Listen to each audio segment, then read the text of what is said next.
पार्वती सहित ओम नमः शिवाय। हरतालिका तीज की आप सबको शुभकामनाएं। जो भी शिव पार्वती की इस कथा को सुनेगा उसकी सभी मनोकामनाएं पूर्ण होगी। हरतालिका तीज की कथा शुरू हो रही है, आप लोग ध्यान से सुने। एक बार माता पार्वती और शिव जी प्रसन्नचित्त कैलाश पर्वत के शिखर पर बैठे थे। इसी समय माता पार्वती ने शिव जी से पूछा, हे महेश्वर, आप हमें कोई ऐसी युक्ति बताइए जो सभी धर्मों से सरल हो और महान फल देने वाली हो। ऐसा कौन सा व्रत है और कौन सी चीज़ें दान करने से आप हमें वर के रूप में मिलोगे।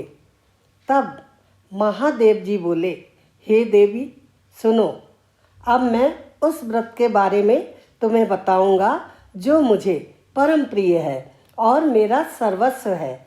जिस तरह से नक्षत्रों में चांद है, ग्रहों में सूर्य है, वर्णों में ब्राह्मण है और देवताओं में गंगा है, पुराणों में महाभारत है, वेदों में सामवेद और इंद्रियों में मन श्रेष्ठ है, जिसके प्रभाव से तुम मेरी अर्धांगिनी बनी हो। हे प्रिय सुनो, उस व्रत का वर्णन मैं तुमसे करता हूँ। भादो मास के शुक्ल पक्ष की हस्त नक्षत्र तृतीया यानी कि तीज के दिन इस व्रत का अनुष्ठान करने से तुमने मुझे प्राप्त किया है। हे देवी, अब तुम सुनो। हिमालय पर्वत पर तुमने इस व्रत को किया था। पार्वती जी ने कहा, हे महादेव, मुझे शीघ्र बताओ कि मैंने ये व्रत क्यों किया था। हे प्रिय, आर्यावर्त में हिमालय नामक एक पर्वत है।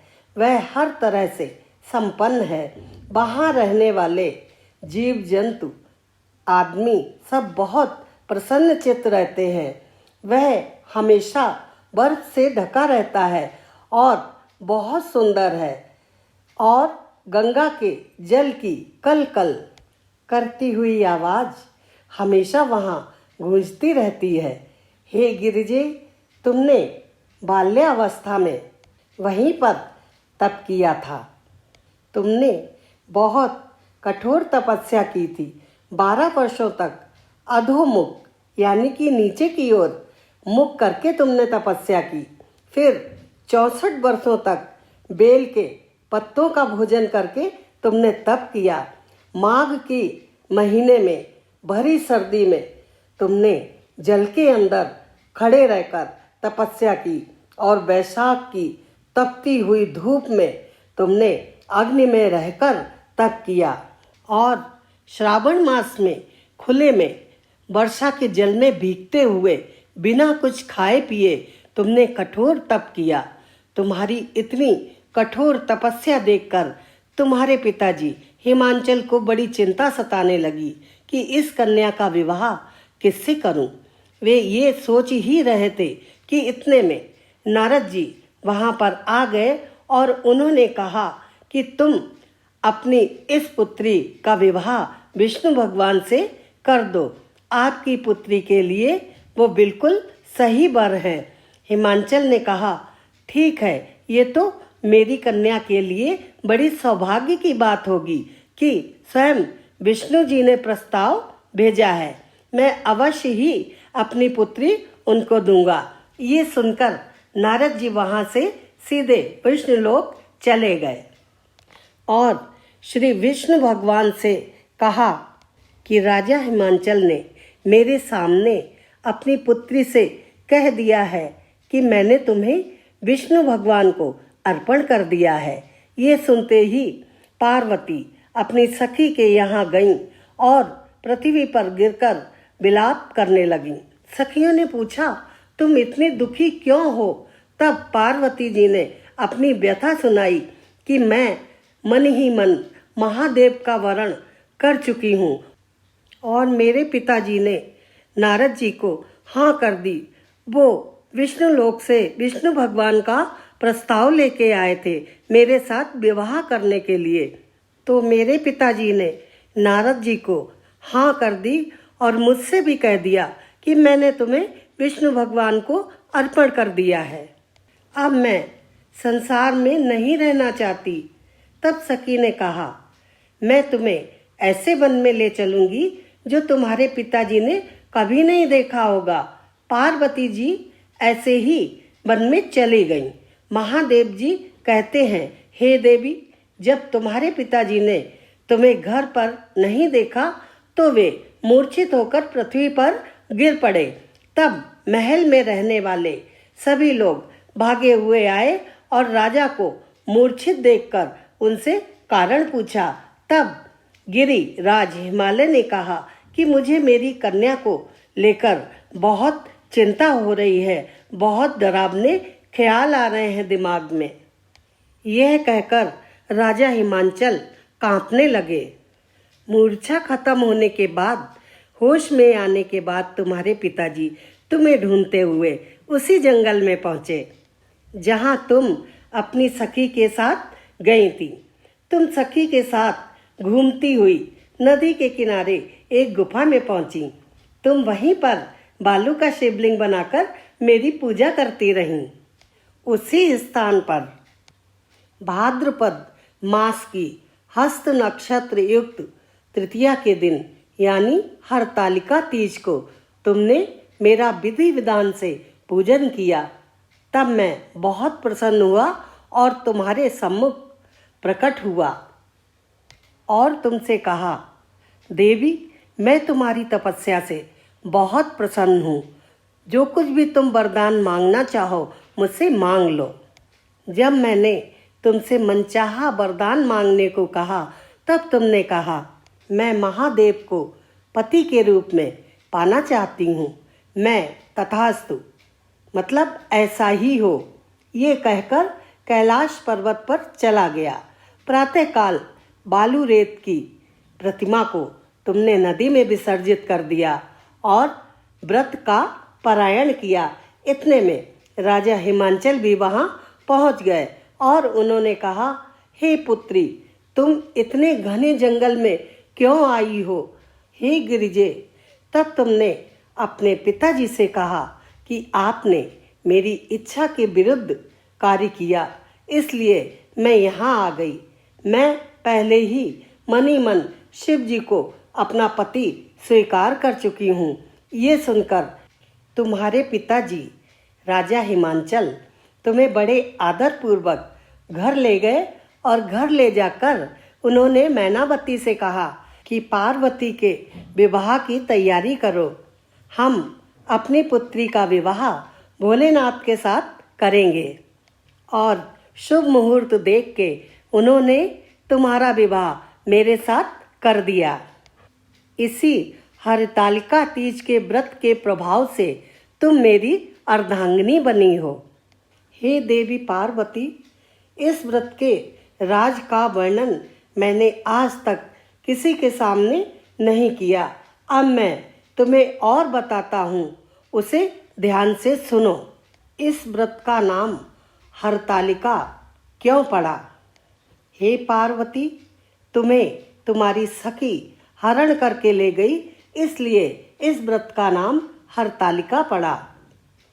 तब पार्वती ने कहा, स्वामी, ये भी बताइए कि इस व्रत को करने से क्या फल मिलता है? तब महादेव ने कहा, ये अखंड सौभाग्य देने वाला है, पुत्र पौत्र देने वाला है। तब पार्वती ने कहा, हे महादेव, इस पूजा की तैयारी कैसे करनी चाहिए? मंडप कैसे बनाना चाहिए? तब महादेव ने कहा, इसमें केले के खम्भों का मंडप बनाकर धूप, दीप, नैवेद्य, पुष्प आदि से पूजन करें और शिव पार्वती की मिट्टी की प्रतिमा बनाकर उसे मंडप के अंदर स्थापित करें और उसकी पूजा करें। अगर आपके पास धातु के शिव पार्वती हैं, सोने या चांदी के, तो मंडप के अंदर आप उन्हें रख के भी पूजा कर सकते हैं। फिर उनसे बार बार प्रार्थना करें कि हे कल्याण स्वरूप शिव जी, मंगल स्वरूपा माँ पार्वती, आप हमारी मनोकामना पूरी करो। ऐसी प्रार्थना आप मन ही मन कई बार करें, जिससे आपकी मनोकामना पूरी हो। क्योंकि हरतालिका तीज पे शिव पार्वती की रात भर पूजा चलती है। तब शिव जी ने कहा, गिरिजे, इस व्रत के कुछ नियम भी हैं, इसीलिए इस व्रत को सर्वश्रेष्ठ बताया गया है और व्रतराज कहा गया है। हे गिरिजे, अब ध्यान से सुनो। हरतालिका तीज का व्रत करने वाली स्त्रियों को किन किन बातों का ध्यान रखना है। हरतालिका तीज का व्रत करके अन्न खाने वाली स्त्रियां शुक्री की योनि प्राप्त करती हैं और फल खाने वाली स्त्रियां बंदरिया की योनि प्राप्त करती हैं और जल पीने वाली स्त्रियां टिटहरी बनती हैं। शरबत पीने वाली स्त्रियां जोक बनती हैं और जो स्त्रियां हरतालिका तीज का व्रत करके दूध पी लेती हैं, वो अगले जन्म में सर्पणी बनती हैं। व्रत करके जो मांस खाती हैं, वो स्त्रियां बाघिन बनती हैं और जो दही खा लेती हैं, वो अगले जन्म में बिल्ली बनती हैं। और जो स्त्रियां हरतालिका तीज का व्रत करने के बाद मिठाई खा लेती हैं, वो मक्खी की योनि प्राप्त करती हैं। और जो स्त्रियां रात को पूजा के टाइम पे सो जाती हैं, वो अगले जन्म में अजगरी बनती हैं। इस प्रकार महादेव ने पार्वती जी से कहा कि स्त्रियों को अपना यह लोक और परलोक सुधारने के लिए यह व्रत करना चाहिए। व्रत के दूसरे दिन पारण करने के पश्चात चांदी, सोना, तांबा या कांसे के पात्र में अन्न रखकर ब्राह्मण को अन्नदान करना चाहिए। पार्वती जी कहती हैं कि इस व्रत को करने वाली सभी स्त्रियां मेरे समान पति को प्राप्त करती हैं, अर्थात उन्हें शिव जी जैसा पति मिलता है। इस कथा को सुनने से हजारों अश्वमेध यज्ञ जितना फल प्राप्त होता है। हे देवी पार्वती, मैंने तुम्हारे सम्मुख सबसे उत्तम व्रत का वर्णन किया है। इस व्रत को करने वाली स्त्रियां अखंड सौभाग्यवती रहती हैं। धन, धान्य, पुत्र, पौत्र आदि संपत्तियों से भरी रहती हैं। उनके चारों तरफ अन्न, धन सब कुछ जगमग जगमग होता रहता है। उनके चारों कोने भरे रहते हैं।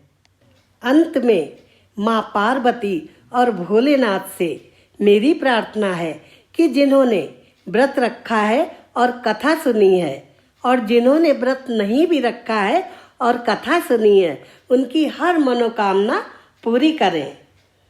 स्त्रियां अखंड सौभाग्यवती रहें। दोस्तों, जाने से पहले लाइक के बटन को दबा दीजिए और चैनल पर अगर आप पहली बार आए हैं, अभी तक सब्सक्राइब नहीं किया है, तो सनातन लॉजिक को सब्सक्राइब कर दीजिए। ओम